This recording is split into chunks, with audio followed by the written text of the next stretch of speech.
Hi, it's Kirby. The quilt top is done. We rode the wave of each seam. I'm gonna spend a little time on the ironing board to get this nice and freshly pressed. After that, we're gonna square up this quilt. It can be a little intimidating to square up a quilt, but remember, it's a blanket. It doesn't have to be perfect. This is especially important on a quilt using this technique because you can see the edges tend to get a little rowdy. Meet you at the cutting board. To square mine up, I folded my quilt top in half. I'm going to be using a quilting ruler, a rotary cutter. You can also use a heat pen or a water-soluble pen to draw a line with a long ruler that you can just cut on. I'm lining up the folded edge with one of the lines on my gridded mat. Do your best to get everything flat and straight. I'm going to take the quilting ruler and line up the lines with the mat, taking off a few inches or so.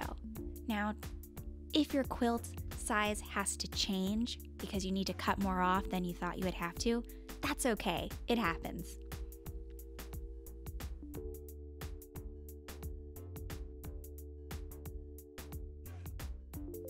Align your quilt ruler and do it on all four sides.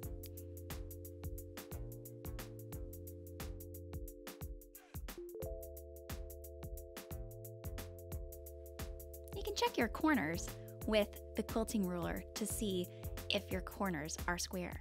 Now we're going to be rounding our corners eventually, so don't worry if your corners aren't perfect. Our quilt has been squared up and now things are getting exciting. We're about to baste our quilt and make this thing really start to look like a blanket. Your quilt top will be placed face up on top of your batting and your backing. Your backing will be placed face down. Your batting and your backing will be about 4 inches bigger all around your quilt top. I'm all about shortcuts, but this is one that you don't want to skip. It may seem like wasting a bit of fabric, but your quilt is going to slide around some when you quilt it, so it's important that it has a place to go. I'll show you how the corner looks with a little bit of the hang off of the batting. What we're going to do is we are going to pin the quilt to hold it in place so when we go to quilt this whole thing, everything stays where we want it. We've spent so much time getting it all laid out nice and flat. I like all my pins to face the same direction depending on the design of the quilt. For this one, I'll put them along the waves.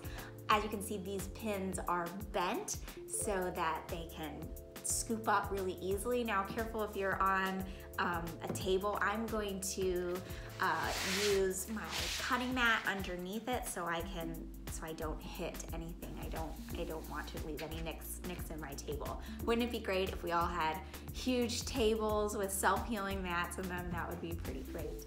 Let's start to baste.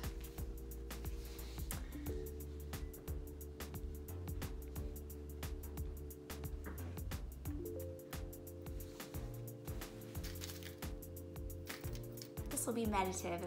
It will take a little while, especially if you're working with a big quilt.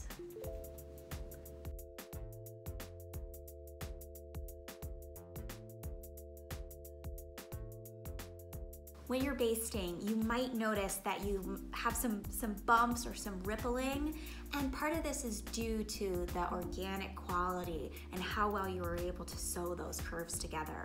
I want to remind you that when you quilt, we're going to be putting all of these great wavy lines through it that match the curves, and then it's going to go in the wash and it's going to wrinkle all up and look so cozy. So if you're seeing little bubbles or this or that don't iron out, or no matter how much you fuss with it, it doesn't lay flat, don't worry about it. With regular quilts, when you're working with squares or other shapes, we can really press all of that really pristine and flat, but this quilt is not that way, and that's a good thing.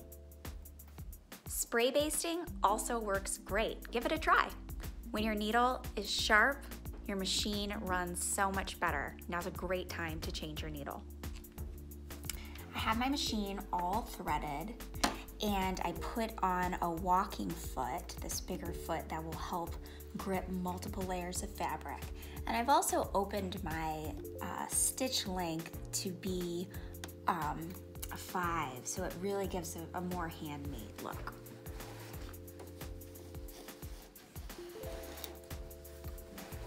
I like to use a big long table.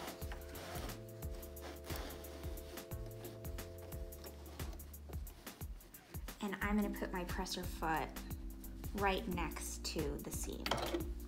And I'm going to sew along the seam.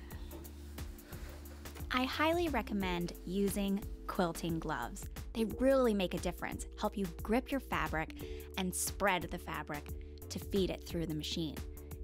Things are going to get bulky on either side of your quilt. It's awkward, and the quilt gloves really help.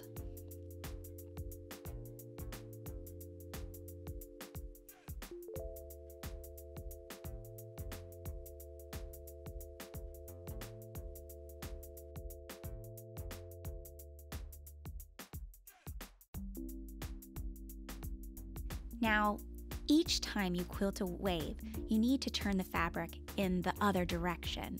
This means you're going to need to fold up your fabric and feed it through the throat of your machine every other time. Okay, so I flipped it to the opposite side. This is what we just sewed. This is here. All of your bulk is going to be right here.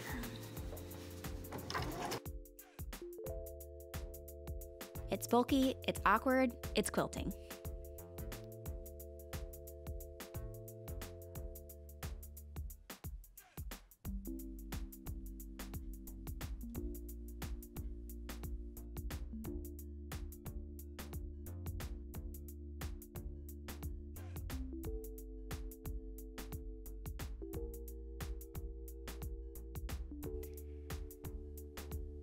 Here's an image of how it looks when I have bulk on either side feeding it into the machine. You can see that it takes a lot of strength in your hands to grip your fabric and feed it through the machine.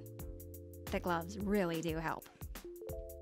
Stay with me for the last part of the video series. Likes and subscribes are always appreciated.